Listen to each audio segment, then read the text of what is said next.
Bonjour et bienvenue sur Technapa, la Tech à Papa. Alors vous pouvez l'entendre, hein, les oiseaux chantent et il est très tôt parce que je vais partir prendre la route pour à peu près 1h30 de route pour aller dans l'école que j'avais déjà visitée il y a un an, un peu plus d'un an à Esneux, pour aller leur remettre du nouveau matériel que Creality m'a envoyé pour équiper cette école. Alors, je vous explique un petit peu le contexte en vous montrant ce que je vais leur donner. Donc voilà, comme vous pouvez voir, Creality m'a donné une Ender 3 V3+, un pack combo Creality Eye et 12 kg de filament pour équiper cette école. Alors l'idée, la raison pour laquelle Creality m'a donné ce matériel, c'est très simple, c'est moi, donc il y a un an, un peu plus d'un an, l'école, il y a 3 ans, a eu des difficultés, je vous explique ça juste après, notamment avec les grosses inondations que la Belgique a connues et qui a détruit beaucoup de choses en province de Liège, chez nous en Belgique.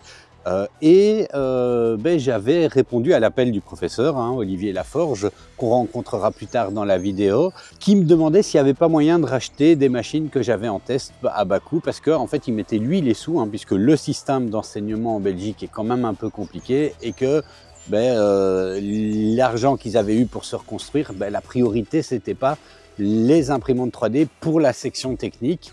Ils avaient beaucoup de priorités et on peut le comprendre.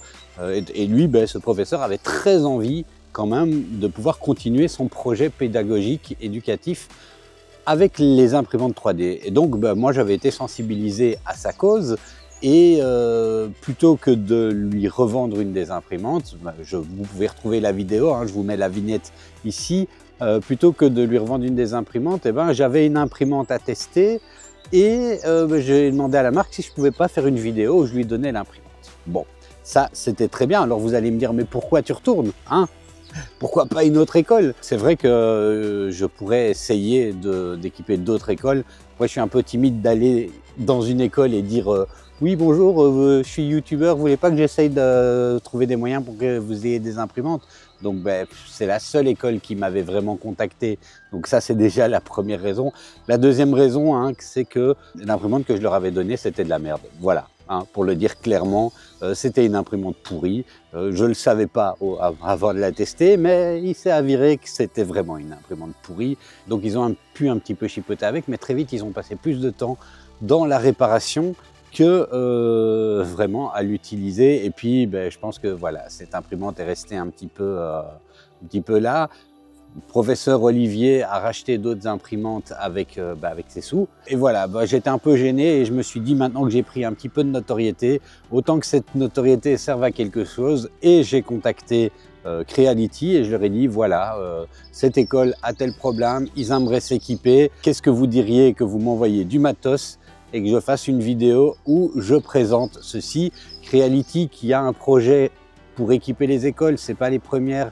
Ils sont quand même dans cette logique d'essayer de rendre le monde maker. Alors c'est intéressant pour eux parce qu'après derrière ça ils vendent des machines. C'est pas, je pense pas juste du pur altruisme, mais c'est du win-win. Et donc dans ce cas-ci, ils ont accepté. J'ai reçu le matériel chez moi et donc je pars ce matin prendre la route, rencontrer Olivier et les élèves pour leur donner ce matériel et puis on va un petit peu regarder, installer et je vais discuter avec les élèves pour savoir un petit peu quel est leur rapport à l'impression 3D. Et c'est ce que vous allez voir dans cette vidéo. Donc je vous propose de prendre la route avec moi, direction Esneux, à peu près 1h30 de route et on se retrouve là-bas.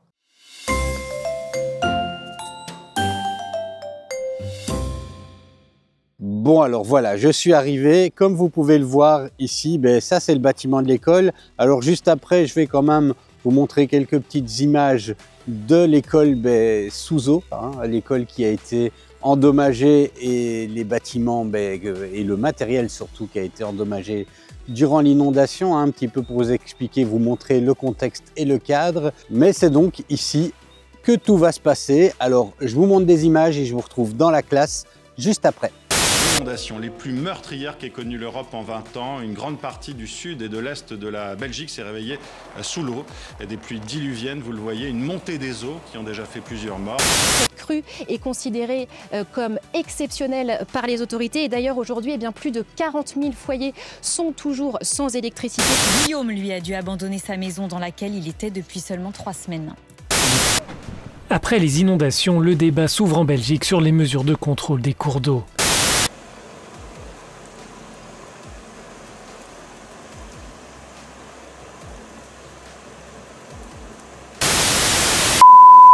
Esneux est une commune wallonne en Belgique de la province de Liège, installée dans la vallée verdoyante de l'Ourthe. Elle se situe à une quinzaine de kilomètres au sud de la ville de Liège et compte les villages d'Esneux, Tiff, Méry et Ogny. En juillet 2021, cette vallée a été durement touchée par les inondations historiques qui ont frappé la Belgique. L'Ourthe est sortie de son lit, submergeant routes, habitations et bâtiments publics. Esneux a figuré parmi les communes les plus affectées de la province. Parmi les sinistrés, l'Athénée royal d'Esneux a vu plusieurs locaux, son mobilier scolaire et une partie de son matériel pédagogique détruits par l'eau qui est montée jusqu'à 1,40 m de hauteur et par la boue. Depuis, l'école se reconstruit petit à petit et c'est dans ce contexte que je viens aujourd'hui donner plusieurs imprimantes 3D grâce à Creality. Elles permettront aux élèves et aux enseignants de retrouver plus facilement un accès aux technologies de fabrication numérique, de renouer avec les projets STEM interrompu après la catastrophe et développer de nouvelles compétences indispensables pour l'avenir. Bon, alors je suis arrivé dans l'école, donc je suis très entouré ici de Mathis, Sacha, Nathan, Camille et Théo.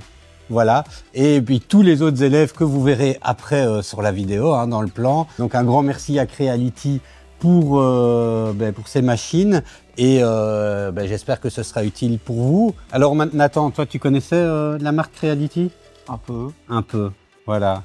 Donc tu vas pouvoir les connaître un peu plus maintenant. On m'a dit que Nathan, ces trois-là, ce sont ceux qui aiment bien l'impression 3D, non?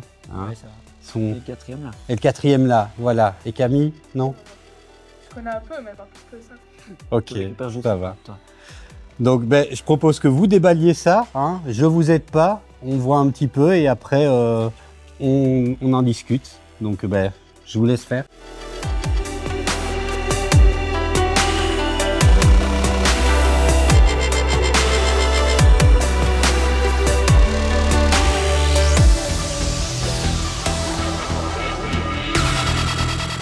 Bon alors, voilà, on a déjà une première imprimante qui est déballée. Alors ça ici, c'est la Creality Eye. Vous savez ce que c'est cette boîte-là? La MS. La MS, oui. C'est le CFS chez eux, mais... Je vais fâcher. Tu vas les fâcher, non. Mais donc, et ça sert à quoi? À mettre plusieurs filaments en même temps.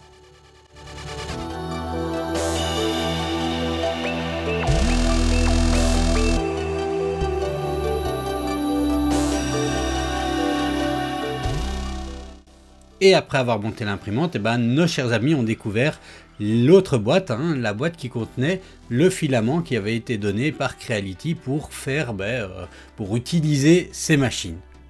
Et une fois la machine montée, il a fallu un petit peu leur expliquer comment l'utiliser, quelques petits principes de base.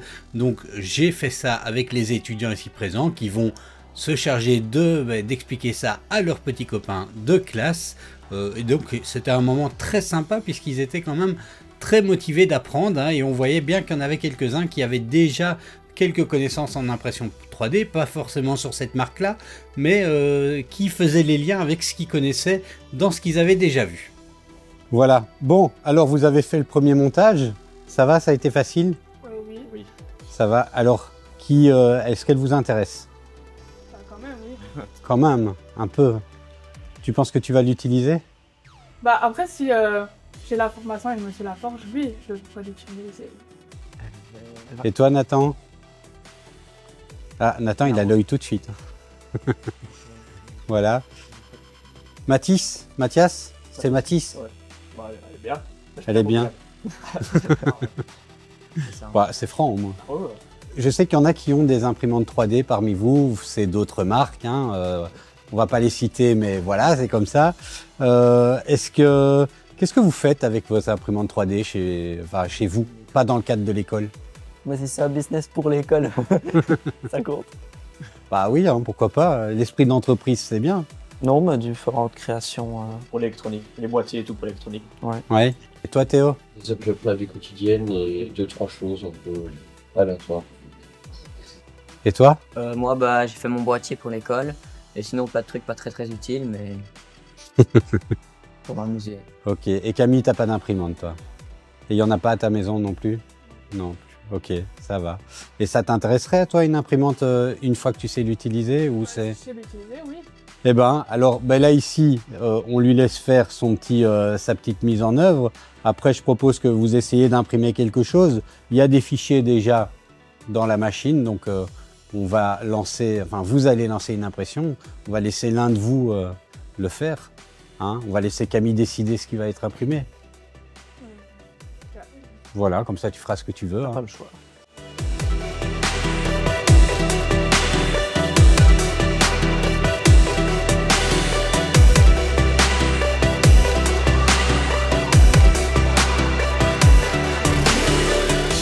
Bon, alors ici, je suis avec Jolan, hein, Oui. qui est un élève de 4e et qui, lui, est déjà aussi très intéressé par l'impression 3D. Et c'est pour montrer aussi un petit peu ce qu'ils font. Alors, tu as une petite boîte qui m'intrigue beaucoup. Est-ce que tu peux expliquer ce que c'est? Bah, c'est pour mon épreuve de fin d'année. Ouais. J'ai essayé de faire une télévision, même si tout le monde dit que ça ressemble à un micro-ondes. Mais on a gravé avec la graveuse laser le logo de l'école, mon prénom, mon nom, ma classe. On a fait des trous pour les LED. Bon, l'intérieur, c'est pas encore plein parce que je l'ai pas encore fini. Mais on a mis des aimants pour que ça coûte moins cher. Ah bah c'est bien, c'est plutôt ingénieux. Et donc, dans la modélisation, tu avais prévu les trous pour les aimants et puis après, tu les as mis C'est ça. après coup. Ouais. C'est pas mal. Et la partie électronique, tu peux expliquer un peu comment tu vas électroniser ça Avec un PCB Ouais. ou une petite plaquette électronique qu'on fait nous-mêmes. On relie les éléments juste après, on les soude à la plaquette. Voilà. On doit faire des trous aussi qu'on a déjà fait avec les Dremel. Ok. Et bah c'est tout. Et pour l'écran, tu vas mettre quoi? Bah je vais juste mettre les LED Ah oui, ok. pour que ça s'allume et ça s'éteigne, vu que le Ok. bouton est déjà là. Eh ben, Avec le microbit, oui. super. C'est un chouette projet. Merci. De rien. Alors Olivier, donc tu es le professeur de ces charmants élèves. Est-ce que tu peux expliquer un petit peu, Jolan parlait d'épreuves, un petit peu le cadre de ce travail? Oui, donc ici, en fait, c'est dans le cadre de leur projet de fin d'année. Donc, le projet de fin d'année regroupe un peu toutes les compétences, enfin une grosse partie des compétences qu'ils doivent maîtriser. Donc, ils ont là-dedans beaucoup de conception 3D. Donc, Jolan pourra expliquer également. Donc, ils utilisent beaucoup de logiciels comme Fusion, etc. Ensuite, une fois qu'ils ont modélisé le boîtier, on s'est servi d'une découpe laser pour pouvoir faire une plaque sur laquelle ils vont venir intégrer des LED. Un peu dans l'idée de faire déjà comme un démontage qu'ils avaient fait précédemment. Ils simulent avant tout chaque fois sur breadboard leur montage et à quoi ça va servir. On utilise beaucoup comme microcontrôleur. Ici, c'est un microbit, donc ils y travaillent avec ceci, où ils vont coder, comme ça ils font du codage également, pour pouvoir après l'intégrer dans leur projet, pour pouvoir, dans ce cas-ci, on va faire clignoter les LED les unes après les autres. C'est une manière ludique, surtout, de leur montrer l'utilisation de la 3D, l'utilisation d'une découpe laser, de la programmation, tout en ayant la théorie qui a trait avec toute la partie électronique de leur option. Alors, le temps passait déjà bien vite dans cette matinée, donc une autre équipe d'élèves, avec 2 jeunes demoiselles très charmantes d'ailleurs, ont décidé de monter la Creality Ender 3 V3 Plus, qui est donc une imprimante avec une plus grande taille d'impression en Z et qui sera donc très utile pour eux pour des projets de plus grande ampleur. Et ben donc je vais les laisser monter tout ça. Et je vais retrouver d'autres élèves avec un autre professeur qui se sert également de l'impression 3D dans le cadre de ses activités pédagogiques. Donc on a là ici des petits robots qui sont des projets réalisés par les élèves, qu'ils ont déjà fait avec l'impression 3D par le passé. Donc c'est à ça que serviront notamment les machines que Creality vient de donner. Alors on va plutôt laisser la parole aux jeunes pour expliquer c'est quoi ces robots. Ça c'est toi qui as fait ce robot? Oui, donc ça c'est le robot Hexapod. Ouais. C'est un robot du coup qui va marcher comme une hexapode, donc avec du coup les 6 pattes. Et en fait, il capte avec l'ultrason qui est devant la distance ou s'il y a un objet devant et du coup il va continuer à marcher jusqu'à qu'il capte un objet et dès qu'il capte l'objet, il va reculer et tourner du coup ou à droite ou à gauche. Et du coup ça a été fait avec l'impression 3D, le corps et les pattes. Et le reste c'est juste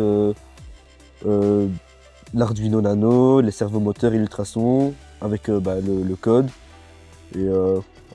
Et l'impression 3D, tu l'as modélisé toi?